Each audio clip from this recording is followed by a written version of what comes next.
Hey everyone, you are on the RC Groups live YouTube Hangout. I'm here with Mr. Jason Cole. What's up, everybody? And Mean Joe Vermillion. Me, Joe, tell everybody where you're operating out of at this moment. Live from an actual fire truck. Okay, so are you sitting right behind the cab? I am sitting at the driver's seat, yes, sir. Ah, awesome. It looks like an animal cage behind you. Is that for like varmints? No, that's just the back of the truck. Gotcha. You got actual fire truck. And so can you give us a honk?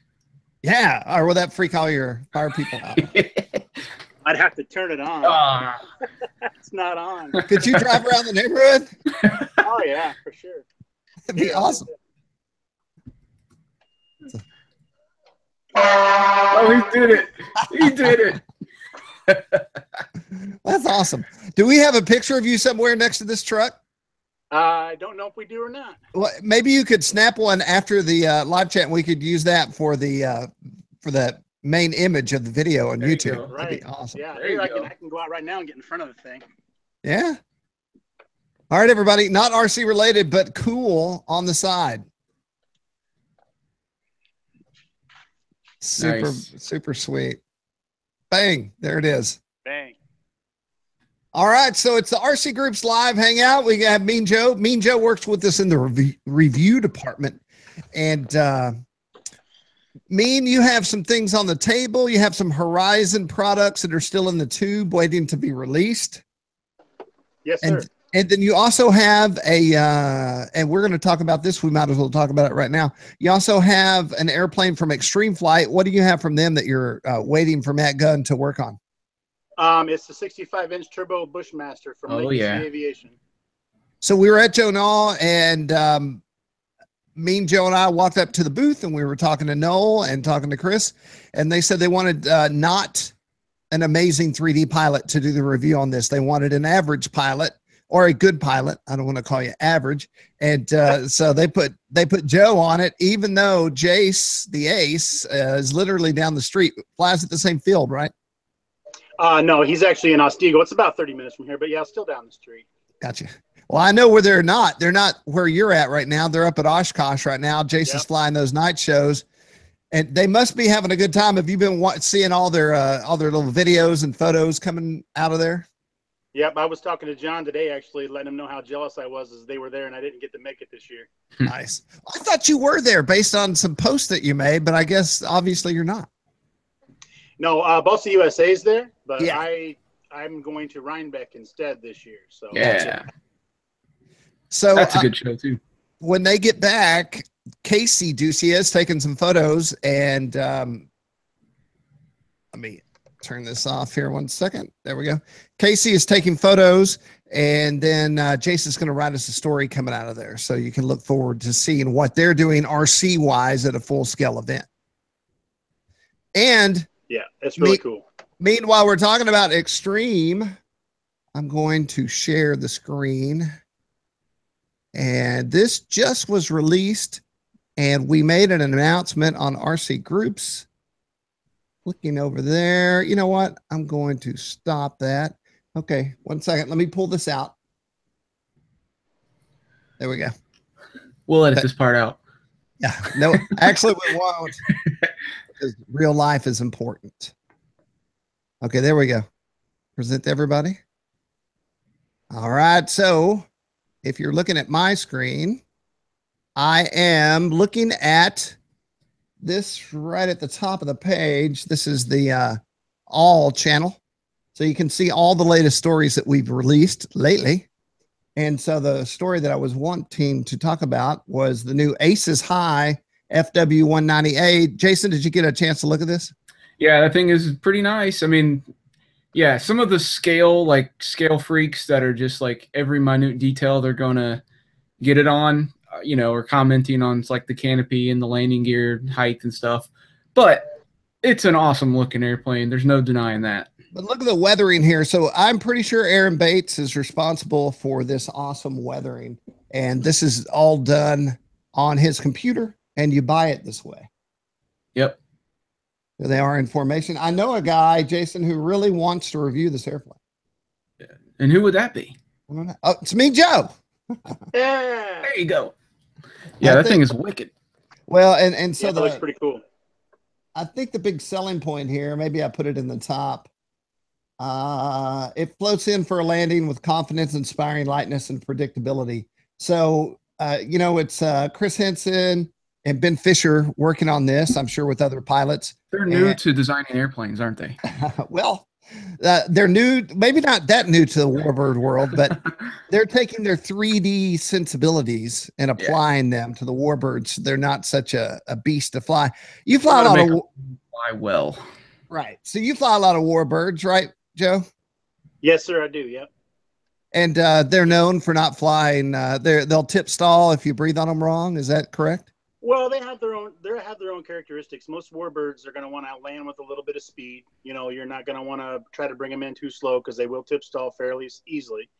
But that's typical of the warbirds that they used. I mean, most of the warbirds that flew, say, during World War I and World War II, were prone to tip stall. They don't like to be on the ground. They want to be in the air.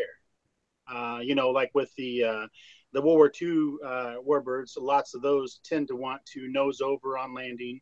Right. But that, again, was typical of the actual planes they're modeled after. So I'm excited for one like this because, like, I did the review on the, I believe it was a Flight Zone Zero. No, I'm sorry, it was the Great Plains Zero EP. And it's a great flying sport airplane that has that warbird look, but even, say, like a novice pilot can fly it confidently and not break it into a million pieces the first time they take it out. Could you imagine being a World War II pilot and flying those planes for real that nosed over all the time, and how stressful that might be? Oh, yeah, for sure. Especially, you start talking about the Corsairs off of the carriers and all that stuff. Oh, yeah. Like Little Raiders and all that stuff. That stuff was insane. So I was literally, I'm jumping over here real quick, but I was, I do online World War II simulation battles almost every night as a form of relaxation. And they were saying that the pilots in the online sim had like more airtime than any of the 19-year-old guys flying the real warbirds in World War II. Wow. So think of it that way, like jocks at our computer desk actually have more stick time than the actual pilot. That's crazy. So this is your Zero that you were talking about, Joe. Yes, sir. That thing flies fantastic. The only thing, and I put this in the review, the only thing that I really wasn't extremely excited about was they don't even have an option to be able to put retractable landing gear on it because the way the wing is made, it's made as a sport aerobatic plane, and there's just not really any room to even add a set of electric retracts. Other than that, the thing flies fantastic. I fly that airplane all the time. I love it. Do you ever take family photos in front of this backdrop? Maybe just bring in, kids. Actually, I take pictures of my granddaughter in front of those backdrops. Nice. So, yes. Very cool. And of course you can, what I did to find that is I just Googled Great Plains Zero RCGroups. It was the first, and I'll show you right here. First thing on the list. So super easy to find. I do this all the time when it's something that I need. I type in whatever it is I'm looking for, RCGroups, and I almost always find it. Well, it is the world's largest and most active RC web forum. It's true. It's gigantic. So Jason Cole and I have something cool. Sometimes I save things, but why? What's the point? So Jason, before we go to you, I'll cut to me because if we're lucky, we're going to have an excruciating opening box process. Woohoo! Get a knife. You're going to need a knife. Yeah, I got my knife in my pocket. My new knife that we bought at the Smoky Mountain Knife Factory, Jason. That's right. That's where right. That lady pulled my braids and drug me behind me. Every lady we see at restaurants, any place we go on trips, they're always like, "Can I touch your hair?" They want to pull his braids. I don't know why. I don't understand it. They do that. They do that with me too, believe it or not. This lady was different though. She was acting all coy, and then she acted like she was walking away from which I was like, "Where's she going?" And then she reached out and grabbed me by the braids and pulled me over the counter. Jason, she said, "Hiya!" Jason's face was like, "What the heck?" And it's happened enough where I was like, okay. And when I left, I was like, see it? That's crazy. So I haven't opened this. So I thought we'd do a box. Oh, hold on. Almost tried to do a box opening here. It's durable. Oh, look at this, man. All right, I'm just going to get rid of the box. And here's my knife. I bought it at the Smoky Mountain Exchange. Booyah. Nice. I was reluctant about buying that knife, Jason, a little bit, but I've used it so often that I'm very happy I did. I wonder if anybody ever has buyer's remorse on buying a knife. Do you ever not need a knife? You know, another knife? I used to buy knives for people, but they always lost them. And I always felt stupid, so I don't buy a nice knife for anyone anymore. So here's the sticker set that I'm rapidly unpacking. Some people care. I figured I liked the color scheme that you're gonna pick, but I picked a different scheme because I knew the one you're gonna pick. That's kind of, well, there's orange and red and black. There's like 6 color schemes, yeah. See, the good part about multiple schemes is you can mix and match. Yeah, I did mix and match. And the only thing I would care about is seeing the bottom. Now Jason, I'm going to assume we did not get any FPV gear with these. Is that no correct? FPV gear. The FPV gear is extra. This is good. This looks like the bottom to me. And then this right here, being gentle. Oh, look, what are the bombs? Yeah. Nice. And then lots of armaments and all kinds of stuff. Very nice. All right, now we get to the meat and potatoes. Here's a baggie with, I guess these are for the prop guard. Prop guard, yep, and battery, Velcro. Now the beauty, and I did confirm this with the designer, David Payne, an old friend of Jason and I, is that the box is made for travel. So don't rip it apart. Taking my tape off, trying to be cool. So this locks in and keys open like this. And then we have a sheath, a shroud, a canopy shroud. Don't throw that away. Like the Shroud of Turin. And bang, there's the unit itself. So pre-installed servos. They're covered.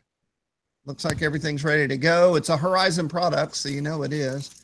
And even I did not expect the props to actually be on it. Now, these props, you definitely want to buy extra props, is what I'm hearing from the guys. One thing I will say is some people are like, I'm not going to run the prop guards, but I saw this thing and flew this thing when they released it. And when if you land it like a wing, it's just going to go bonk on the props. So you definitely want to put these on.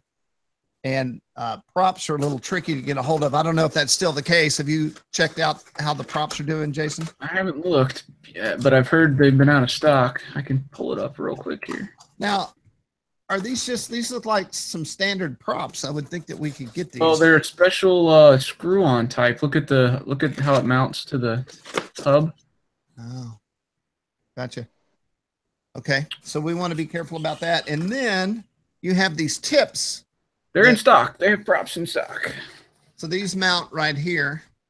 So I asked David, I said, tell me about this. Was this a design concept or is it strictly for landing? Or so he said they tried solid wing tips and it affected the roll rate. I guess it slowed it down. And so out of multiple different attempts, this was the best for absorbing a hit and also giving it some stability in the air. It's also the landing gear in multi-rotor mode. Right. Right. So we land like this. So let's go ahead and do this. That's it. Everything's in here. I wanted to save opening mine until I got on the podcast. So Jason, why don't you bust? I'll turn it over to you. You can show the finished product. This is the way we should do it every time. Yeah. Listening to Jason. So boom. So here it is. So I knew you would go with the red and black color scheme because those are your colors. I also thought it looked like the best color scheme of the ones that I saw, but I also like the green and black and white. It looks pretty cool. I'm gonna put an RC group sticker on this Elevon here. But I did mix it up. I didn't do the green on the bottom. I did the orange. It probably looks red on your screen, but it's orange and black. So that way I get a little bit of contrast when I'm flying line of sight.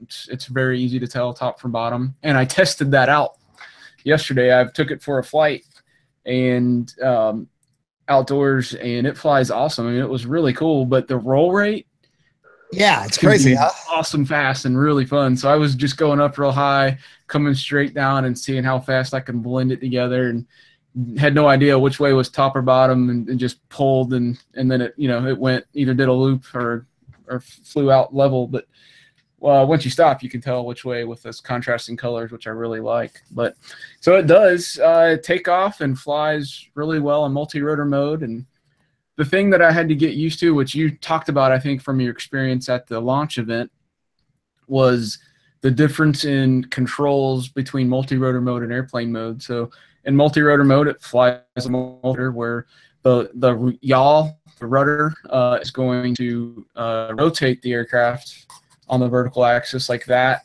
and then the ailerons are going to tilt left and right like this, and then the elevators obviously pitch forward and backward, and that's multi-rotor mode. But then when you go to airplane mode, instead of the ailerons doing this, like a normal roll now, and then the rudder does this rotation. So it's almost weird coming from an airplane, and then you're using the yaw off the rudder stick to kind of rotate this way, and then you go vertical. I was still pushing that a little bit, and it started rotating. Right. It took me like just a minute or two to get used to it and figure out what I was doing, but it's really controllable. It was dead calm when I flew yesterday evening. So, no problems flying around in multi-rotor mode, buzzing around. And it was really fun to fly it sideways. I know you guys talked about needing to do that when there was some wind to kind of penetrate, because it was just acting like a big parachute. So this way it would just get pushed back. But if you rotate sideways like knife edge, it was really cool holding air on, and it'll go pretty fast forward that way. And then using the rudder to I guess it's yawing it. So I was doing these like really weird, cool looking knife edge circles with aileron and rudder. And it was just really neat to be able to do that and do in both directions and do figure eights with it and stuff and play around. So it is pretty tough too. I had one landing where I was kind of drifting back, I guess, and it hit and fell over and just landed on the skids. No problem. Didn't even touch the props. I saw a guy dump it like full speed into asphalt.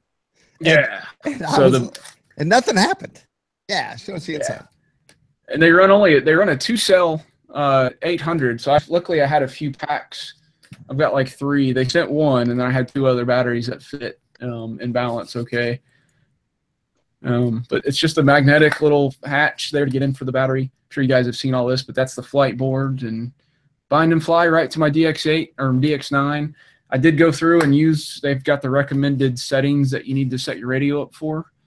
And you really want to do it that way because the flight board is preset for that. Get all your switches and arming and motor kill and all that. And it worked beautiful. I didn't have to trim anything, didn't have to change anything. Was there a secret to the binding process already? I think it is. I may want to put some, you can see right here where it's pretty bendy because of the cooling cutouts.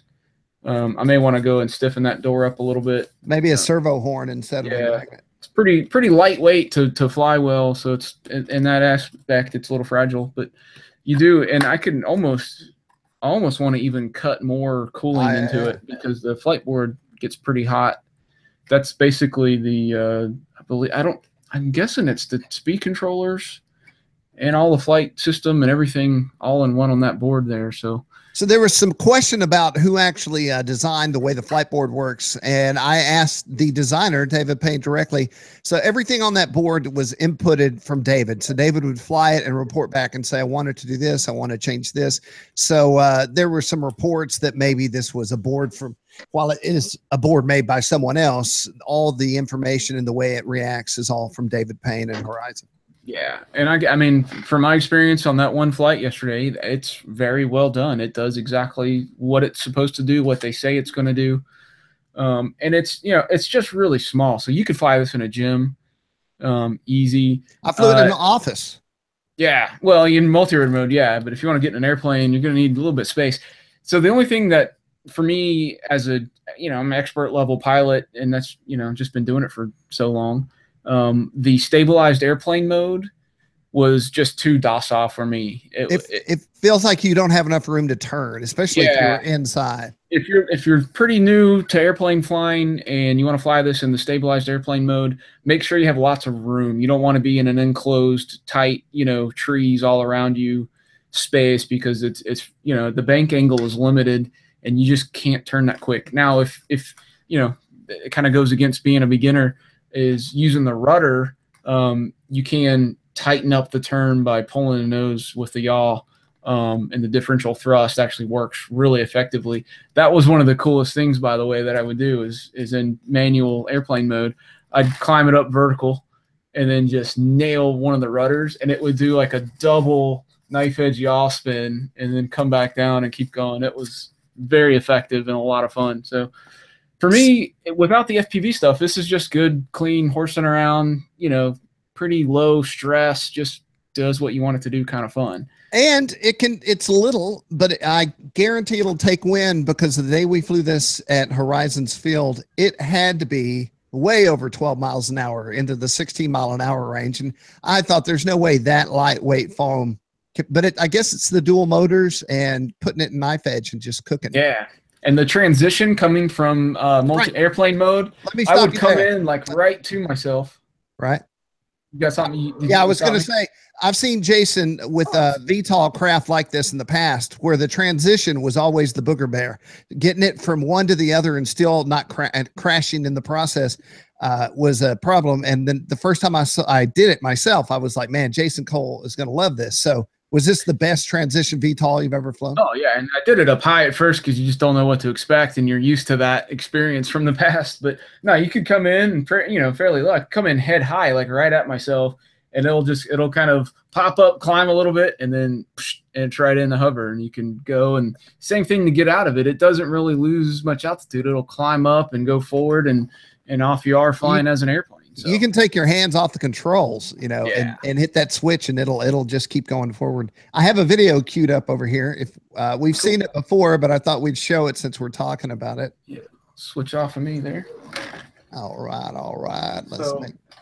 I'm pretty happy with the size of it. I mean, it fits in the front seat of my car with no problem. All right. So will that go back in the box with all the stuff installed on it, or do you have to take like the prop? You got to take the prop guards off, and the landing gear clip. There's a little clip you push in, and there's no screws or anything. It's just a toolless. Pop them off. So this is the. I'll let you talk about it, Jason. Yes, I mean, this is multi-rotor mode. You can do all the things that you're used to doing with a multi-rotor, but it's very interesting how it does it with only two motors. Yeah,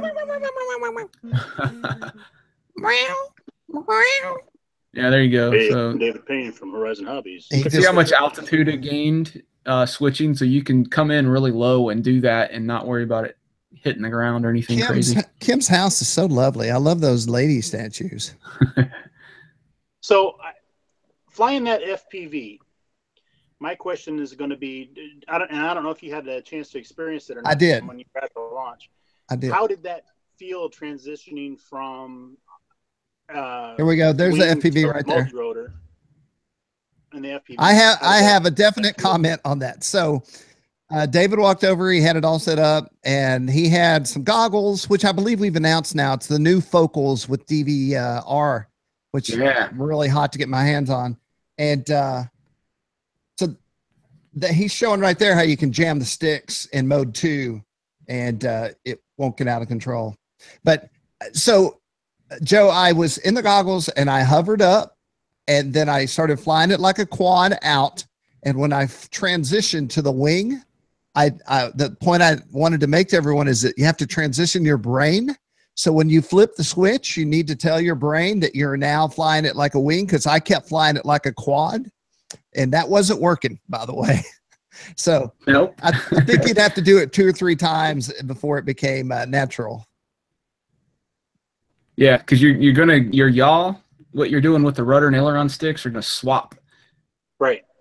That's why I was transition. So that's just it's got to be a mental switch. Then you have to say, okay, go into multi-rotor mode, go into airplane mode. While I was doing that, I got so far away that David became uncomfortable. We're in a bean field. No one wants to go out in that bean field. And he's like, I think you're going too far out. And it was like gusting, like the windsock was straight out. And I thought it'll never come home. And I turned it on its side and hauled right back home. I couldn't believe it. So now the FPV gear that they have for that automatically transitions to, doesn't it? Yep. So it points straight and level when you're in quad mode, and then when you flip it to the wing, it transitions to straight. Yeah, just vertical or straight out. Yeah. I have a picture here. Here we go. So I thought this was some kind of complicated thing, but it's really not. It's a camera with a servo, and when you flip the switch, the camera flips the. That's not really showing it well. When you flip the switch, it just moves the camera to the right direction. Yeah, it moves it. It's got a 90-degree rotation. So airplane mode, it's pointing straight out the nose, and then in multi-rotor mode, it's pointing straight down, which would be straight out while it's vertical. Right. And while I'm sure this is what you want to get if you're doing FPV, we have some lightweight. I have a little tiny 200 milliwatt. I'd have to figure out how to get a battery to run to it. But if you didn't want if you just wanted to hover up and then hit the switch and then go FPV, because that's totally viable to be in the goggles, hover up off the ground and then transition. That would be. I mean, you could just hand launch it too from the goggles. Just grab the back and just power up and let go. Just give it a little light push forward, and then just stay in airplane mode. If you wanted, that would be. I mean, that'd be really tricky to try to land back down vertically without the tilt. I would recommend, if you want to really FPV this thing, is to get their system so you can land vertically. I don't really want to be landing this too much in airplane mode, because those prop guards, while they're effective, they're pretty lightweight, and I don't know how much abuse they're really going to take if you're constantly landing on them. Based on what I saw, I had little faith until I saw it, and then I had lots of faith. I want to see their FPV link here. Yeah, how much is that joker? It's $22.49. What? No. FPV camera mount with servo. I don't think it's got a camera itself. Where'd you see that? I'm on the website. Yeah, so it's $22 for that mount with the servo and the harness and everything to plug it into the flight board. Yeah, that's pretty good. But that's no camera, no video transmitter, none of that other stuff, right? Right. Okay. Well, okay. Well, here's their. Okay. Then that one says. Share that with us, Jason. I'll jump out of here. All right.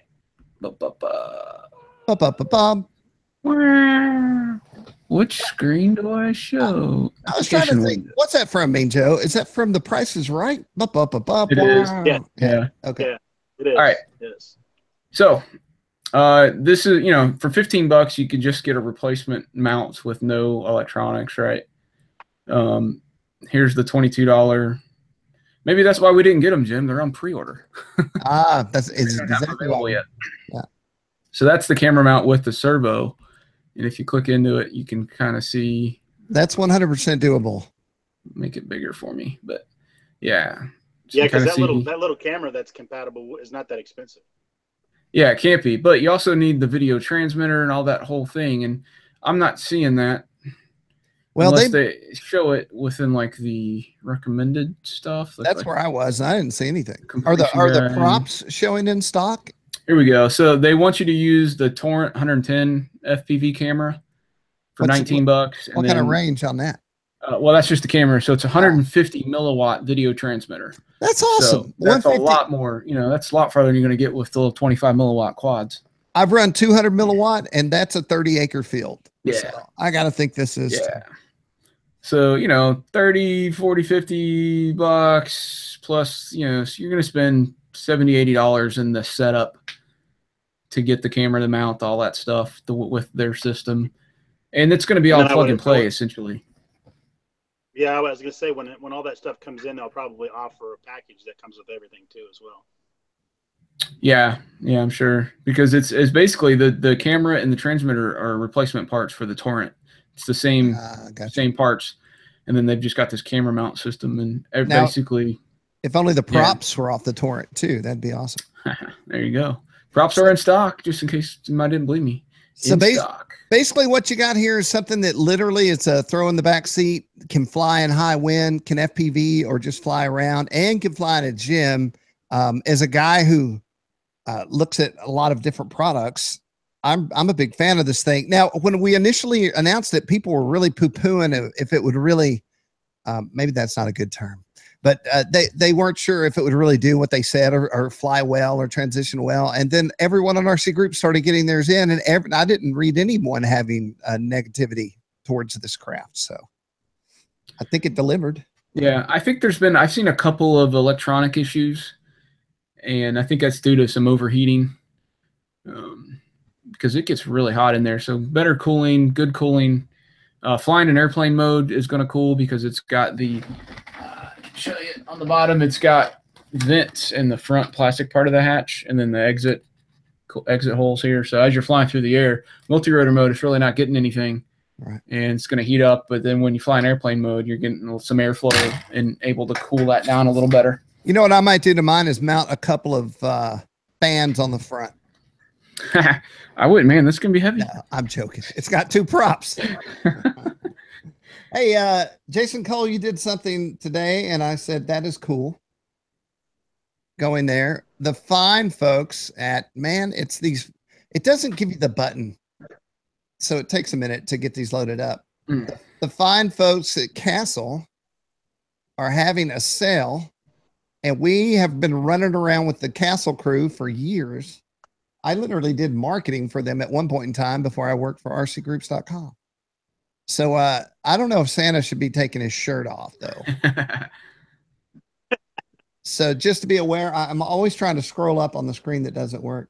Head on over to Castle if you're looking for the best ESCs possible. There you go. And that's where I got my my tagline for this week's show. It says Christmas in July, and not due to their sale, but it's due to when Did was you say that? doo-doo?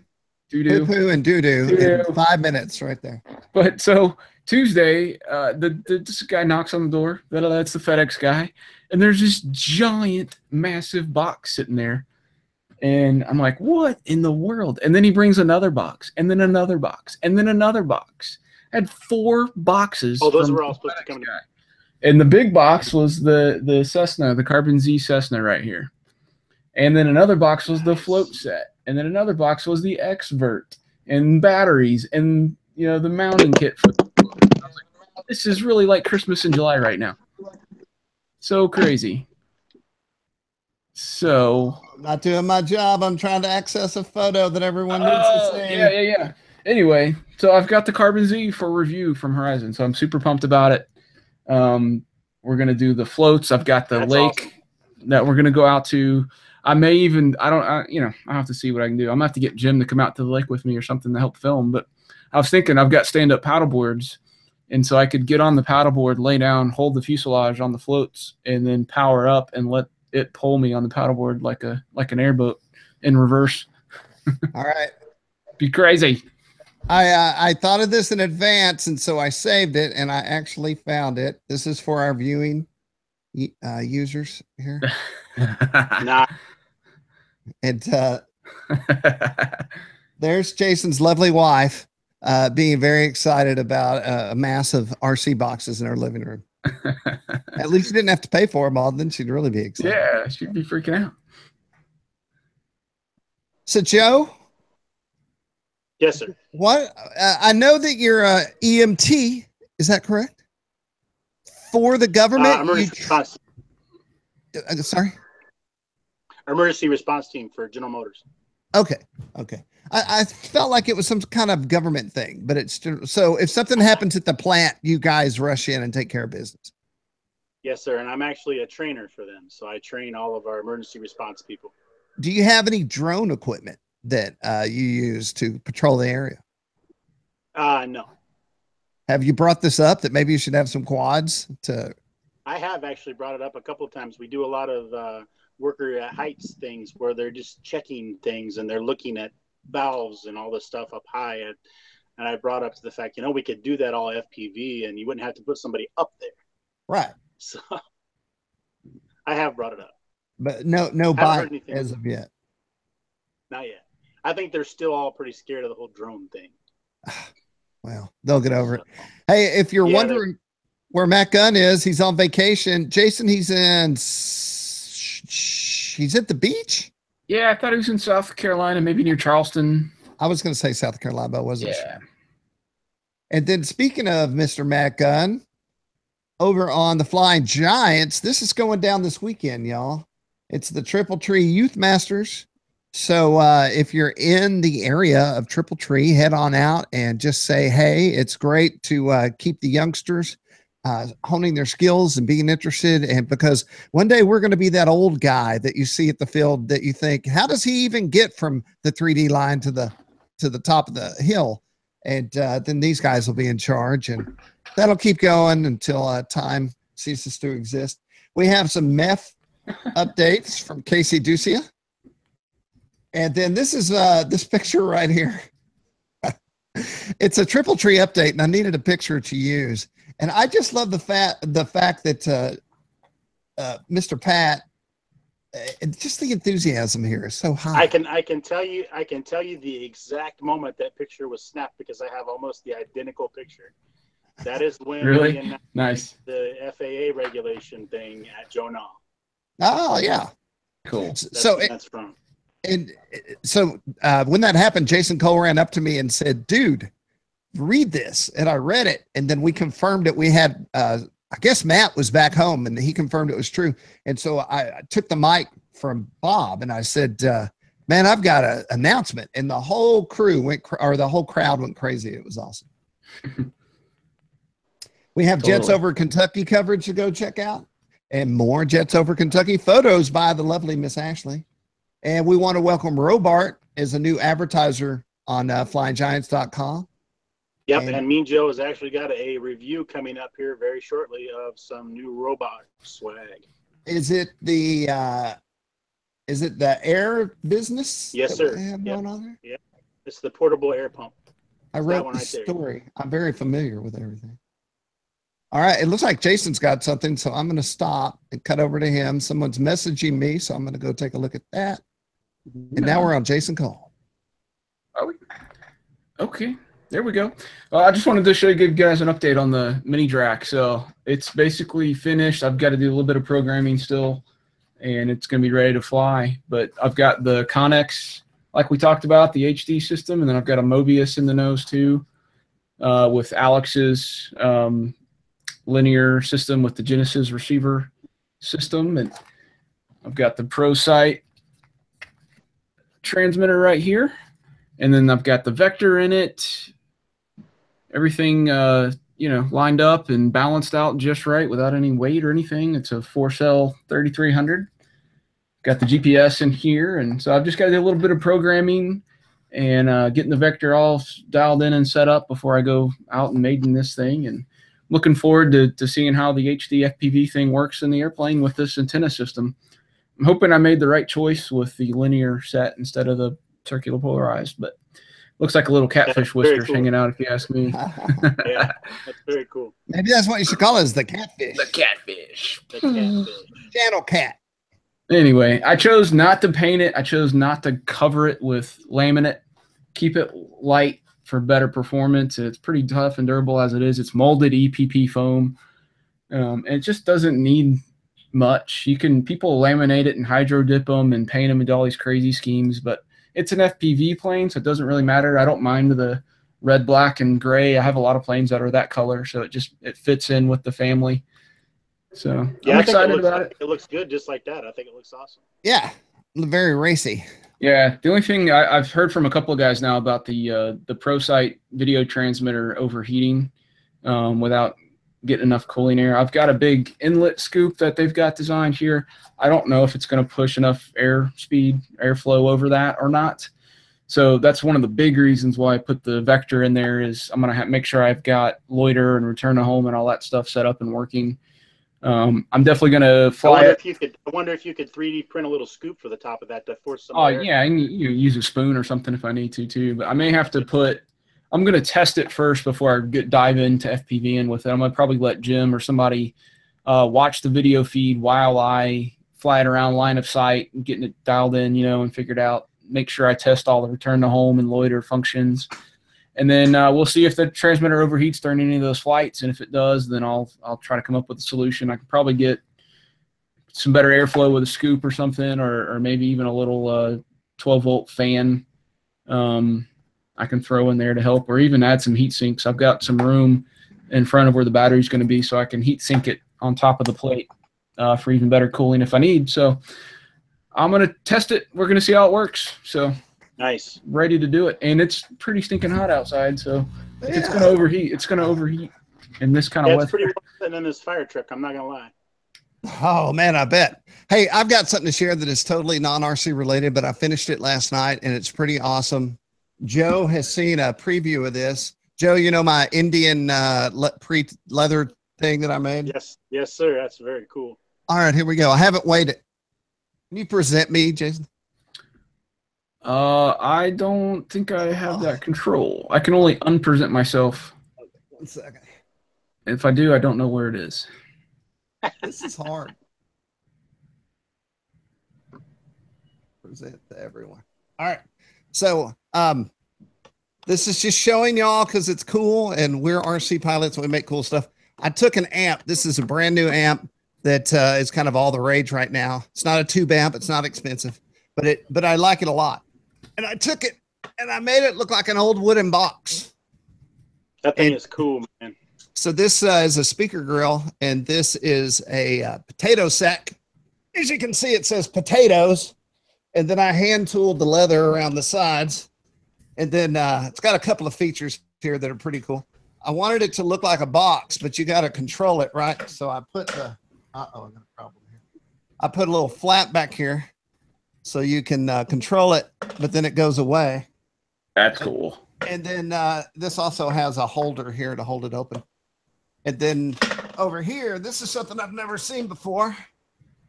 This is I always wanted it, but no one's ever made it. So I made it myself.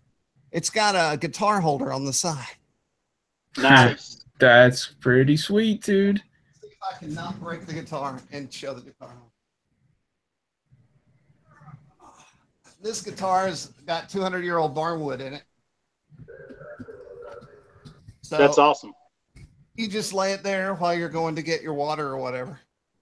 And then I'm going to put a little strap right here so I don't have to worry about it. You're stepping up your game, man, I got to say. That's awesome. So a buddy of mine had one. It's the only one I've seen that is almost as cool as that one. He took it and made a box similar to what you did, but he made it look like an old dynamite plunger. Oh, man, no way. Yeah, that's awesome. Really One more feature here is my hero, Billy Gibbons of ZZ Top, sells guitar picks in these little tins. And so I always lose my guitar picks. So I screwed it to the top. And so all my favorite picks now live in the guitar pick holder. Nice. Oh, and I also hand tooled this leather handle. So there you go. I don't have a name for this thing yet. Awesome. Just call it that. Awesome potatoes. The awesome. I'm curious to see how much weight I put on there. I calculated 6 pounds. That's not bad. Dang. All right, so it's 2:41. We're missing Matt Gunn, a secret recipe of the podcast, because he always has something to talk about 8 miles out. Joe, do you have any you've been going to shows quite a bit. Tell us about some of the shows you've been going to. Well, I just went to the meth show a few weeks ago, so we were all of us out in the corn doing some meth. We had a good time. Going to Saranac is always a good event. Of course, the Duceus did a great job as always with it, and the prizes were fantastic, and we had a lot of fun. I was fortunate enough to be able to get to spend the weekend with Lane from Lane's Plains, and that's always a good time. I've got this weekend, or not, I shouldn't say this weekend, but on the 4th and the 5th, I'll be traveling down to the AMA for their it's like their model aviation day thing for the kids. I'm going to go down. I'm volunteering to help fly some kids around, and I'm going to meet up with my buddy Dan Landis, and I think we're going to get some review videos shot. I think Dan Landis might win RC Man of the Year this year. Yeah, he is definitely the man. We haven't done that before, Jason, but maybe this year we'll have to go ahead and crown Dan Landis RC Man of the Year. There you go. Also, I'm starting to feel like a member of the Ducia family at this point in time. We've been to so many shows together, and then we were working together on Oshkosh, and Casey has been throwing stories at me And I feel like I'm part of the clan. Absolutely. You guys should come and go to Dan's fly-in next year on the 4th of July. We had an absolute blast. Every year I think I have to do it because I know it's crazy, but my anniversary is on the 3rd. And so, you know, what better anniversary present could you provide than an all expenses paid trip to Urbana, Illinois? Urbana, right. I mean, what more is there? Yeah, it was a total blast. It was a great weekend for just fun flying, you know. Dan made the comment that he didn't want team shirts. He just wants everybody there having fun. Nice. And we had an absolute blast. They should have a shirt for the event, like NashPro. Each year at NashPro, we have our own shirt. Yeah, well, actually, Lane made him. I don't know if you got to see it on Facebook or not, but Lane actually designed and made a fantastic looking plaque for the 4th of July. I saw that. It was actually a picture of Dan and Dan's, what should you say, his stance for when he flies. Right. Yeah. It actually was very cool. So that could be another article, Jason, where I don't know if we have photos of everything, but there are guys stances of RC. Well, they hold their controller like as far down as possible and tip it down while they're at it, like bass players in a metal rock band. You know, and you got guys like Jeff Carr doesn't like he's listening to his radio that fly like this. And then you got the tray guys that look like they're eating dinner or something. Right. Hey, speaking of that, I told Dan, I said, if he wasn't flying such expensive airplane equipment when he flies, I would probably just go over and touch his forehead just to see if he'd fall over backwards because his stance is so wide. Precarious. So yeah, it just seems like I'm a pincher. And the only problem with being a pincher is that I do get my finger stuck in the well. Like I'll be going all the way down, but I can't because my finger stops. And then I have to think about it. I was watching Jace at the Horizon event. He's a thumber. I never thought thumbing was precision. Thumbing, well, there's definitely arguments. And that article I wrote on the thumbs versus fingers and thumbs, there's so much back and forth. And it all comes down to what you're comfortable to, how you learned, what you're used to. But they're saying something about your thumbs have, I don't know, so many more like receptors. It's a much more precision instrument than your fingers for dexterity and controlling and doing things. And, you know, it's naturally just as precise or better to do thumbs only than to do thumbs and fingers. So I wonder if that's true for guitar pickers. Good question. Because that's kind of the same. That's along the same lines of what's your favorite transmitter brand? You know, it's everybody's got their own personal thing. Or brunette or blonde. So Joe, I don't know if you know this. I was riding my Harley. The very short story is a guy pulled in front of me in Hollywood and I was on a chopper. I don't know if you don't know this, or do know this. Choppers don't stop. Did you know that? If you hit the brakes on a chopper, no, it didn't stop. It literally, I was full braked. And the whole bike slid as fast as it was going prior to me hitting the brakes. So I do the whole brake thing, then I do the back brake and start getting sideways, and I do the front brake, then I do both brakes, pumping, pump, pump, pump, pump, pump, and then I'm like, I'm about to hit a car, and I dump it at 40 miles an hour. I sheared my thumb out of the socket. You got an emergency? No, I've got actually unrelated event. Hold on just one second. Hey, Mike. Something's going down. I just want to show you guys what we put some of our trainees through. I've got my partner teaching class right now, and I thought I'd show you. This is Michael Phelps. This is actually one of our ERTs. I love your work, Michael Phelps. So this is what we put our guys through. Wait, is this the swimmer, Michael Phelps? Not only is he an Olympic class swimmer, he's an ERT. That's awesome. That's cool. That should be your avatar on RCGroups.com, the world's largest. Hey, you know what I saw this morning and it hit me, guys? Me, Joe, drives around in a motorcycle with a sidecar. We drive around in golf carts. What's that? Was that a call of help? Anyway, I saw a guy in an airport and they were just cruising around on a tug that they use to pull airplanes around, Jason. Yeah. How awesome would it be to drive that around Joan Hall? That is awesome. We got to do something big, like something really cool like that at Joan Hall. That would be too cool to have an airport tug as our transportation. Yep. It might get a little rough. So anyway, the end of my story is I sheared my thumb off, and long story short, the left thumb just doesn't work the way it used to. So now I'm debating whether my thumb has as much activity as everyone is claiming that their thumb has. Interesting. Yeah. I don't know how that works. Yeah, probably not after an injury like that. Yeah. It took me like 6 months just to be able to move it around. So, hey, what kind of fire truck is that? Is somebody say it was a Sectum? Does it have a nameplate on it? That is a KME. KME. Yes. Kylo Red, says Andy Engel. It's a KME.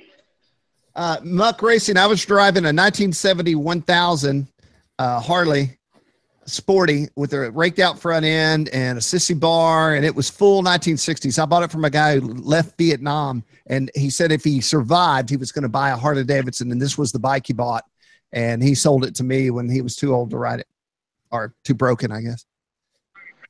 Wow. That's awesome. Yeah. That bike was a death trap. I can't believe it never killed me. It almost killed me that day.